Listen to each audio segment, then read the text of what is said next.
So, you're going to say, okay, so talking about my mom and talking about some of the things that she did, I'll say this is that, for the first 12-ish years of my life, I think my mom was doing everything in her power for me. I can honestly say that.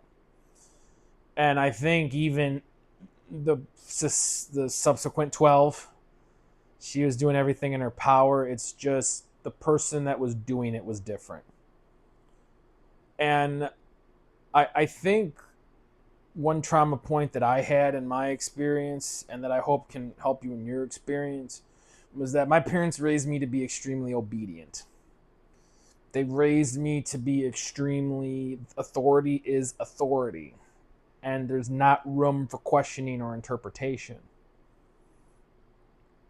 So what happens is that as a young child that's moving into adolescence, you don't have a way to set boundaries with people. You don't have a way to set boundaries with yourself. You don't have ways to set boundaries with the world. You actually become hypercritical of everything, including yourself. That all you know how to do is point the finger. You don't actually know how to start moving towards any sort of growth and development. So when you're raised to be an extremely obedient child, it's very, very, very hard to tell people to stop, especially yourself, because you don't know how to tell anyone to stop. And no one around you was telling anyone to stop. And no one around you was telling, well, no, they would tell you to stop, but they wouldn't tell each other to stop, and they wouldn't tell themselves to stop.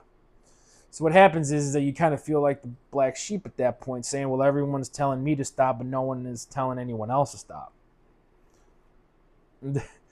There's a lot of reasons for that, but I mean, ultimately, what's going to have to happen is that you have to decide what's going to be beneficial for you, and you got to stick to that.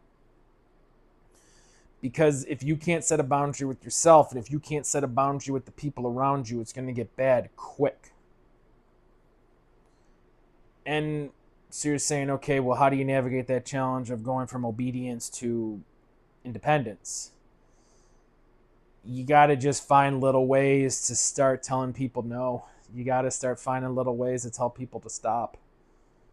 And you got to find good reasons for them to stop. And you got to find the courage to tell them to stop. And once you do, then things start getting a little bit better.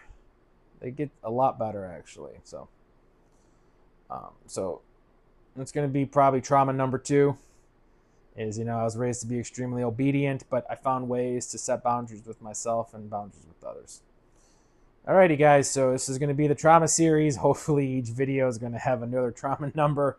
Who knows what the number might get to, but we'll see where this goes, guys. Thanks for being here.